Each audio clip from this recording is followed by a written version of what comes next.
Have you ever found yourself with a great idea and you didn't take action? You're going to love this show. In this show, I'm interviewing Ryan Berman.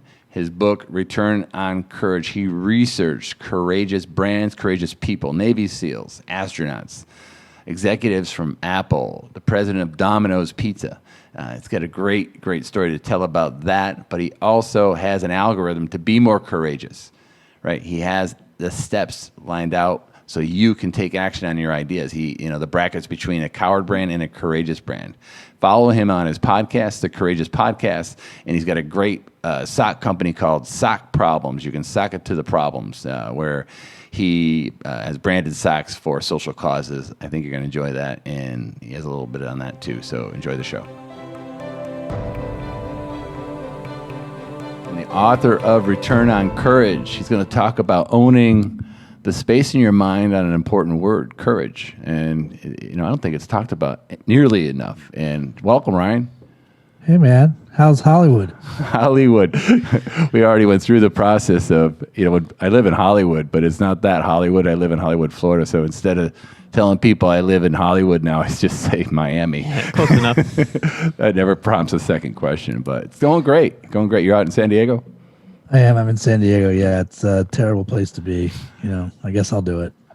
You had an interesting journey from, advertising, creative mind into the human potential space. I think a transformation into, figuring out what I loved most about what I've read so far is the algorithm that you have. We teach a lot of algorithms on how to improve, and I think everything that's available to be improved, there's someone who did it. And you own that space in my mind and courage. So talk to me a little bit about your journey, how you went from college onto the New York advertising space, figuring yourself out, ending up in San Diego writing books. Yeah, first of all, who knows if I figured myself out? I think we're all works in progress, right? So, but, look, I've been really blessed for the last 20 years to be a compensated observationalist.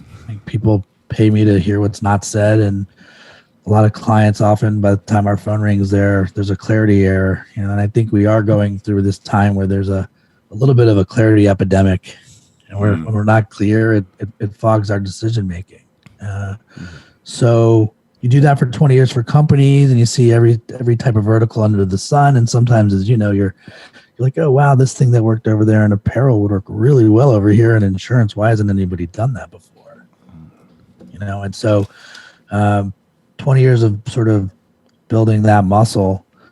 And to be honest, I never thought I would land in this arena in San Diego in the courage space. But when I really look back at the choices I've made, even though I didn't see it that way, they were the path less traveled. It was courage and action. I didn't call it that. I was just kind of following my curiosity and taking action on those ideas. And so as you stated, I started in New York City, 7 years there, a 700-person creative agency.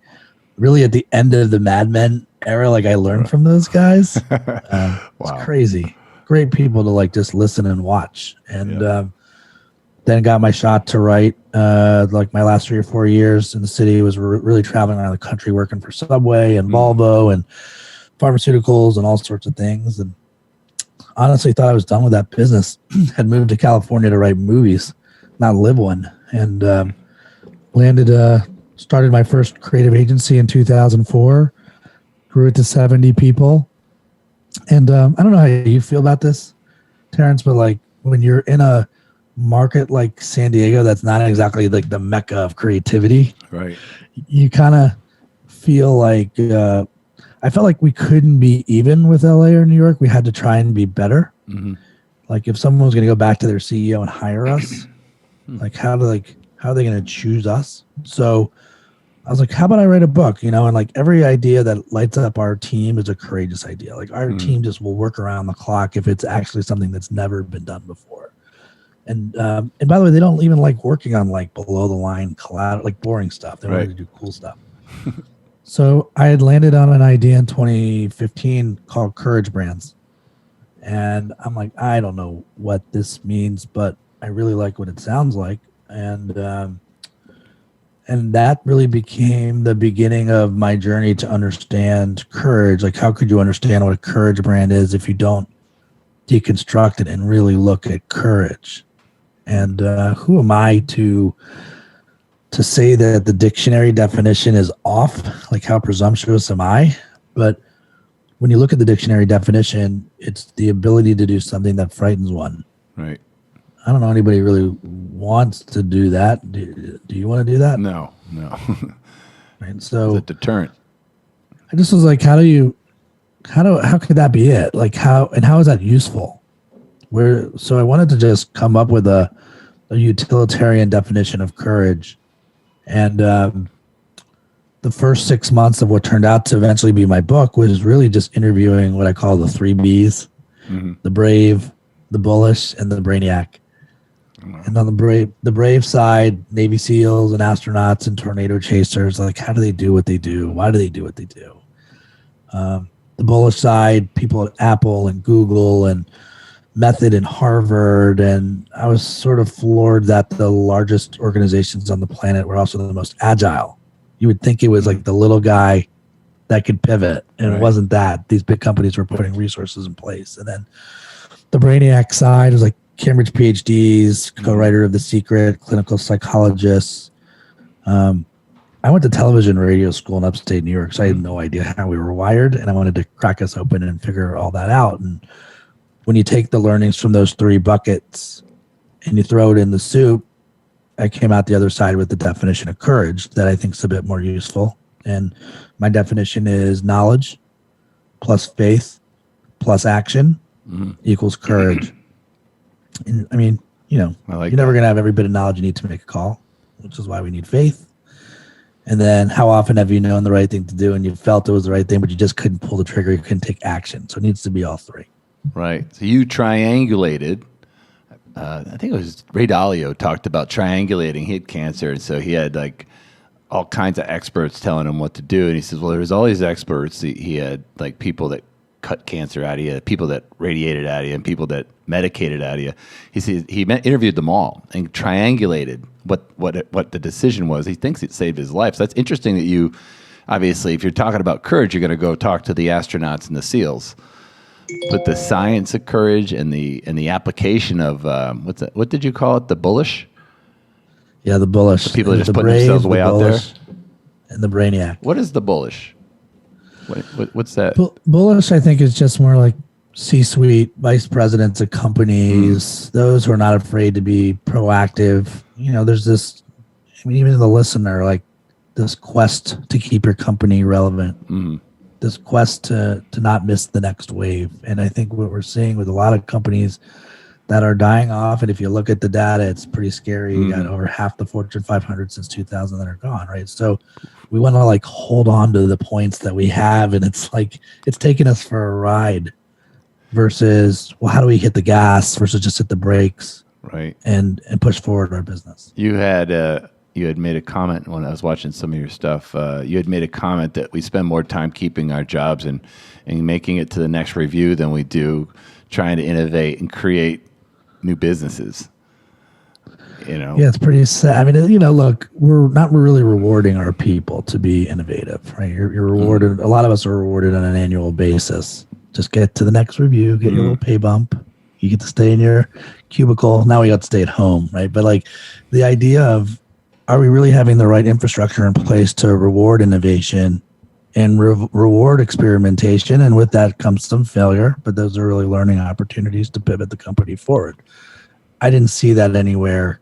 I saw the opposite. I saw lots of companies that were so focused on just what was right in front of their face. And those decisions were pretty much driven by fear, reacting to the market versus driving the market forward. And we're afraid to have that conversation even with our teams. So, there's a famous proverb that fear and courage are brothers. You actually cannot get to the courageous choice without channeling it through fear. But what we do is we suppress that fear versus address it. And so a lot of what I'm trying to do is, especially in the corporate world, is let's be proactive about what could take our business down. Let's cannibalize ourselves versus having someone else do that. And we got to get our minds right if we're gonna go down that path. That's the idea. So you've gone from not necessarily a corporate America, but you were advising corporations. Now you are one. You know, your own brand, your own company. What tools or what things that you did in the old world that worked to help you set up this brand, this movement almost? I think advertising people get a bad rap because it's like, oh, advertising is a 4-letter word for a lot of people now, right? But the beauty of coming out of that arena is that you see so many verticals. You see so many industries. They're like little short stories. Most people live a novel. Like I know a lot of people in the insurance business might listen to this. And if you've been in insurance for 30 years, you're reading the same novel. Right.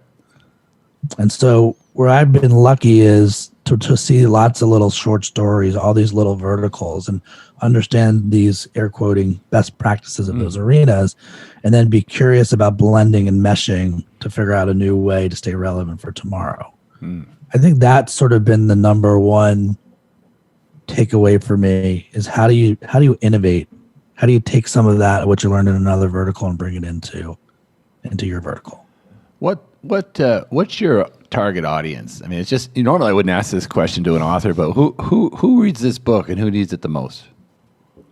It's a great question. I mean, the truth is, I want leaders and future leaders. I mean, if you're listening to this podcast, you're it. I mean, you're curious about the world. You're curious about entrepreneurship. You want to be better. Maybe you're frustrated with leadership at your company.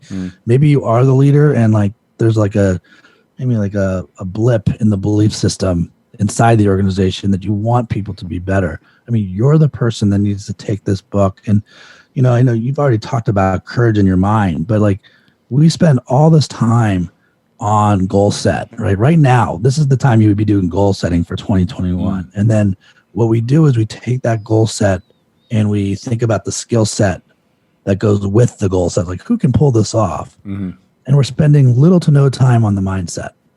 Right. Get the mindset right, like for the resilience that's needed to take on this particular journey. And this was why I had to leave my last life, because I could bring a courageous idea to market. But if the company didn't have the mindset to go on that journey, we could deliver the perfect strategic roadmap for them. But the organization itself didn't have the mettle to pull it off. Like, well, what good is this courageous idea? It's a waste of time for everybody on both sides. That's where I was like, okay, if I'm going to write a book about courage, I think I need to live it. And, the joke was a little bit on me, Terrance, because I wrote this book thinking I was positioning my last company, and everything I learned along the way pretty much gave me the courage to fire myself and to start courageous. And now I'm just trying to design the life where I'm working with companies that we say the courage to like, if you want to reimagine what tomorrow looks like, or rethink an idea, or re-energize that team, that means there's a change that's coming. And wouldn't you rather drive that change than have change drive you?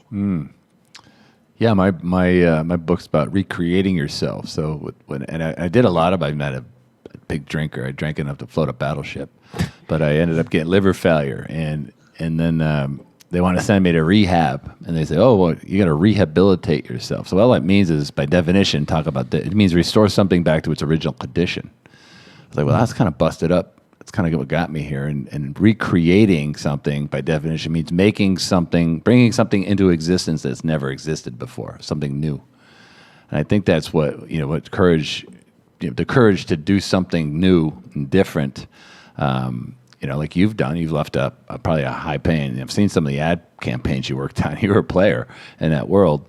To go and be an entrepreneur cold, with your tools. That takes courage. So you're at the front of the pack. That's our audience. Our audience are entrepreneurs who are they're all creative. They tend to be, and they all are ready for another step. And sometimes you gotta get that get everything in alignment with you. So you share I know your formula. Share what one would do to become more courageous and further to live their life or drive their company, or both. Well, I love the word that you used, alignment, because I in some ways I've described myself as a change mechanic. Like we're going to look under the hood of this vessel, this brand, or a person, and we're going to try to give you the tools to get the company or self back in alignment. And the question that should be asked to me is, okay, if knowledge, faith, and action is your definition of courage, then which knowledge should I be following? How do I build faith, whether it's inside your organization or inside yourself? We're going to need a whole nother episode on that one, by the way. And then where do you take action? And so imagine me sort of 6 to 9 months into the process of the book. And that was the next question. It's like, okay, I like this construct, but let's go deeper. And I think we talked to Tears about know your why, find your why. But if I'm an entrepreneur, I want to know how. What's the how? How do I actually be more courageous? So, like I said, I never thought I'd be a guy with the method. The idea is there's a price of courage, and PRICE is an acronym. It stands for prioritize, rally, identify, commit, and execute. And prioritize and rally are what I would call the organizational health steps. And the first step is prioritize through values. And I am a broken record on saying, if you don't know what you stand for, you never know when to take a stand. Core values, they're not eye rolls. They're how the exceptional roll. And they take the emotion out of the decision making. Even now, if you haven't thought once about your values during this pandemic, you probably have the wrong values, and it's time to reevaluate those values. And Terrance, I'll send this to you, or your audience could send it to me. I will gladly send the values assessment. It's Ryan Berman at couragebrands.com to whatever listener wants it. Yeah, we'll put it in the notes. And I can tell you, when I didn't have that clarity on even my own personal values, the amount of time wasted on dumb things or the wrong people, through the roof. Now that I have them, every decision I make is through them.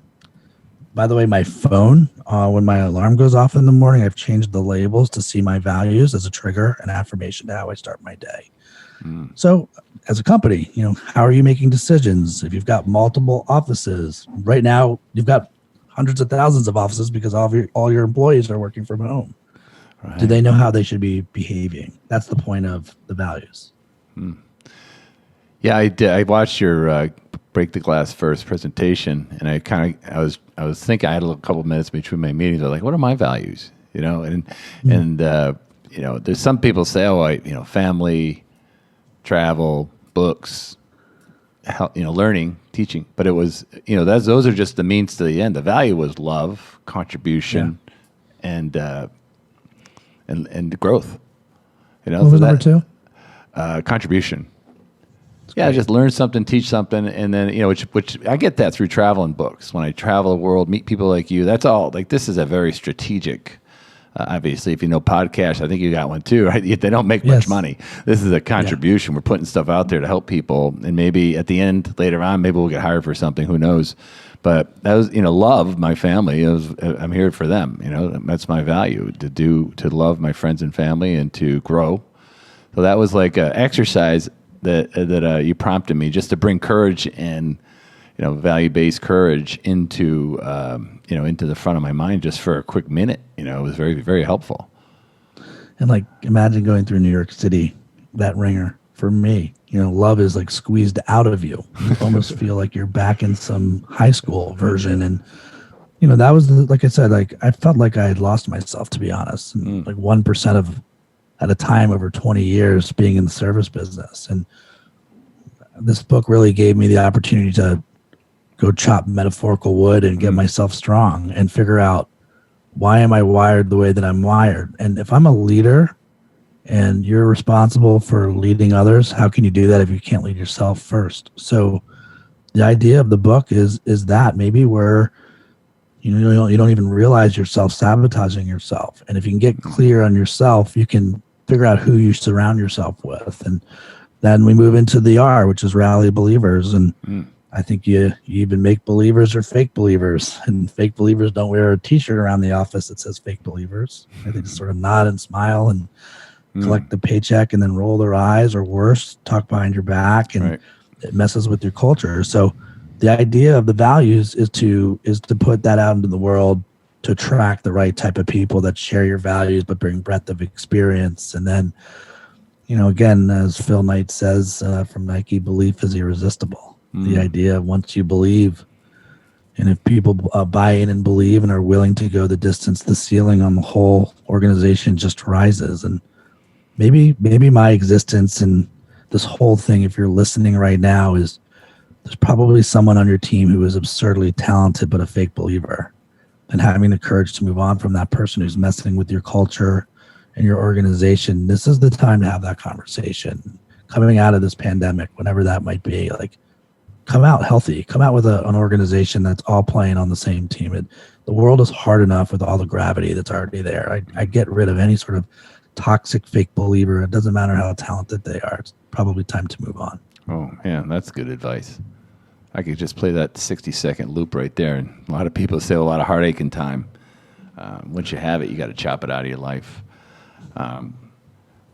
How does someone get your book? Let's figure out how we get people to get awareness of courage. But before you say that, we did a show 2 shows ago, Steve, right? We did 22 Immutable Laws of Marketing. I don't know if you remember that book. So this book's from the 90s, and one immutable law that came into mind, and first thing I thought of when I looked at your stuff was, owning a space, a word in someone's mind as a marketing. Like Mercedes owns engineering, Volvo owns safety, FedEx owns overnight, Domino's owns pizza. Like, do you see yourself owning courage in the space of the entrepreneur leader? I think we have to acknowledge the godmother of courage, which is Brene Brown. I think the work that she's done, and I've studied her like back and forth, and I'm like amazed of what she's been able to do. And so I kind of try to pick up where I'm not saying she left off anywhere, but I'm pretty much a permission slip for hard conversation about change. I think that's where you need courage. And so to go full loop on the question, I think when you're ready for courage, like when you need courage, and courage is an odd word because it's not a cherry on top word. Like, you need it in the messy middle of decision making to ultimately get to something meaningful. So courage is a journey word. Like, if you hold firm in that messiness and say sometimes it's no, we're going to stay firm on this, or nope, we're going to move, whatever it might be, right? The discipline that's needed and the clarity that's needed is to land on something meaningful, and it can't just be meaningful to you. It needs to be meaningful to whoever it is that you're pushing, whether that's your staff or your product and whatnot. So do I want to be known as the guy that's helping you drive forward with change? And it takes courage to do that. Like, if you want to be put on a path to become a courageous company or courageous leader or courageous reinvention, then I accept that challenge. And by the way, it resonates with me, like, because I look back at all the stuff that I've done. I think this is why this conversation works. All the things that you've done too. I mean, you're clearly living the premise of courageous as well. Oh, thank you. What is the opposite of courage? The opposite of courage is coward. I thought so. You shared the brackets between a brand that's cowardly and a brand that's courageous. Talk a little bit about. I really connected with that, because you can have the world's greatest idea and you leave it in the closet, nothing happens. I think a coward brand is worse than a stasis brand, because a stasis brand may not have the knowledge to know. A coward brand, you know what you should do. You may even feel it's the right thing, and yet you don't take action on that idea. And if I'm a leader, this is where leaders get it wrong. You are not just being watched by your board, you're being watched by your staff. And if someone is talented to scent out that you know the right move and you didn't pull it off, you are a coward, and that person will not stick around long term. Wow. And I think courageous leaders, they know what to do. Doesn't mean that it's going to work great. But I should share my favorite T-shirt with you, and I wear it sometimes on stage. So I despise fake it till you make it. I think it's terrible advice, whoever came up with it. I like mistake it till you make it. Yeah. All right. Yeah, so look, we're going to make mistakes. We're going to mess it up. We're going to bumble this all the way through. So you got to create enough landing and space and coverage for your team to feel psychologically safe to mistake it till you make it, and take those things that you learn and push them forward. Yeah, that was Edison, the mistake learner's high. He just loved the mistakes. Jordan missed the most shots. Bruce struck out the most. I heard Einstein, I just read, made a ton of mistakes. He made the small errors in the equations, like relativity. Speaking of mistakes, I make mistakes a lot too. So you get the high now. Yeah, we'll fake it till you make it. But he was making the basic addition mistakes. He was making really elementary mistakes that he had this theory. He was just rushing through. That's really good advice. I love it. Cowardly, get out of the coward. Own courage. How does someone get a hold of your books and follow you on social, or how does someone get a hold of you? A company? Yeah, again, by the way, I love this stuff, so I really appreciate you giving me the opportunity to come on the show and connect with your viewers. And if someone has a question for me, they can find me. The book is at returnoncourage.com, or I'm not sure if you're familiar with the company called Amazon. It's sold there as well. Yeah. And find me on LinkedIn. Send me an email, ryanberman@couragebrands.com. I will get to it at some point, I promise you.